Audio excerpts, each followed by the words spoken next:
For our project, we decided to do the case problem on if Instacart could deliver. We chose this project because as we read through the article, we had come to an agreement that this would be an interesting topic to be discussed. What made Instacart interesting was that something like this is in existence and none of us knew about it. The main research questions were as follows. Analyze Instacart using the value chain and competitive forces models. What competitive forces does the company have to deal with? What is its value proposition? Explain how Instacart's business model works. How does the company generate revenue? What is the role of information technology in Instacart's business model? Is Instacart's model for selling online groceries viable? Why or why not? For fluidity of the video, I, Cam Delisle, will be speaking the whole time. For the questions, we had split them up and looked over each other's answers, making sure each question was fully answered. We used the internet and the textbook to help us find our results.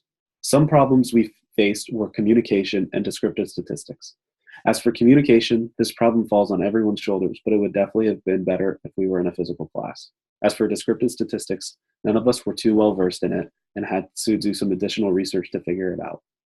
The project could be improved by having due dates for sections. It adds grades and sets checkpoints for us to keep track of where we are instead of forgetting about the project until the last week of school. The first question from our case study was analyze Instacart using the value chain and competitive forces models. What competitive forces does the company have to deal with? What is its value proposition? Instacart is the new market entrant, so traditional stores must deal with the upstart who can potentially take the service away from them. Instacart suppliers are the very grocery and retail stores who it's competing against. However, Instacart co-founder and CEO Apoorva Mehta believes Instacart's competitive advantage is twofold. First, customers are not limited to a single vendor and can combine items from multiple stores on one order. So product selection is truly customizable. Instacart also uses special software that can track inventory across multiple supermarkets. And since personal shoppers are on call around the clock, customers neither have to order many hours in advance of delivery nor wait for a delivery window. In fact, customers can have their grocery list filled and delivered in under an hour. Its value proposition lies in customer convenience, catering to shoppers who are willing to pay a premium to have both quality and selection delivered to their door in an expeditious manner. The second question was, explain how Instacart's business model works. How does the company generate revenue? Instacart's business model works in 4 pretty simple steps. A customer places his order for groceries and pays online to Instacart. Then, a personal shopper receives the order and starts collecting items as mentioned in the order. The shopper then pays the bill through Instacart's prepaid debit card, which is accepted at the store. And then the shopper goes to deliver the groceries to the customer as per the address mentioned in the order. If a customer decides to pay the shopper in cash at the time of the delivery, the cash goes directly to the shopper. If the tip is paid at the time of checkout, the tip goes to the shopper's Instacart account and is paid at the end of the week along with the salary. As for how Instacart generates revenue, there's 3 main ways. There's delivery, which every order processed by Instacart, which is above the value of $35, attracts a standard delivery fee of $3.99 for a scheduled or 2-hour delivery and $5.99 for a 1-hour delivery. Or orders under $35 value are charged at $7.99 for a scheduled or 2-hour delivery and $9.99 for a 1-hour delivery. The second way is a membership fee. Instacart offers an annual membership by the name Instacart Express, priced at $99. Users having this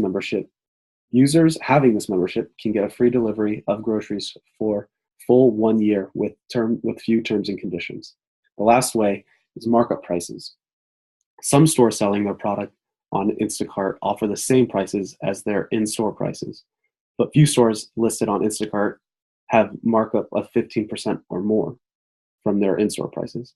The revenue from these markup prices goes to Instacart, which helps them pay the shoppers.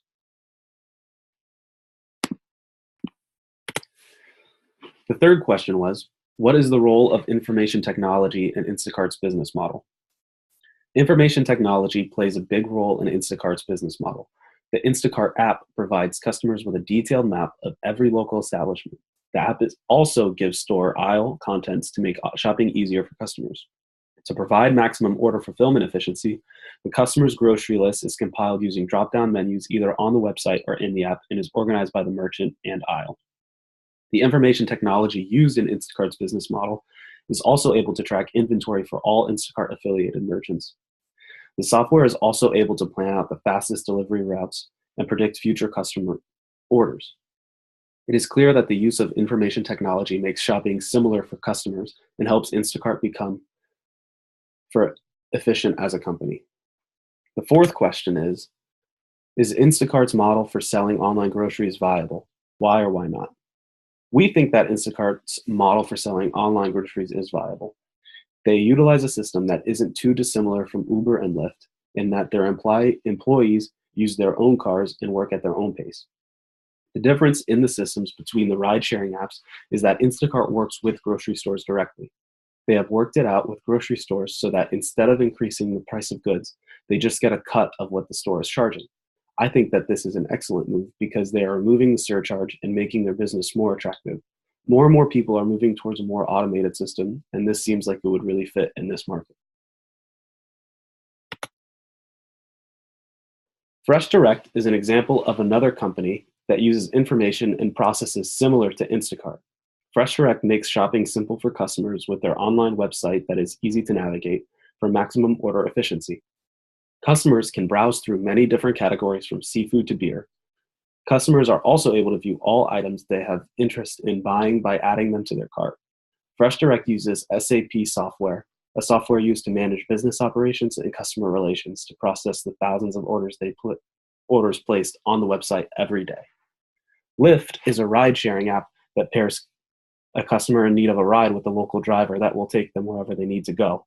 The major difference between Lyft and Instacart is that Instacart works with grocery stores directly. Lyft's technology allows customers to use the app on their phones to connect customer in the need of a ride with a driver. The Lyft app tells the customer the exact location of the driver, how long it would take the driver to arrive, and how much money the ride will cost. Lyft's system also promotes customer satisfaction by allowing customers to request drivers that they have previously rode with and want to use again.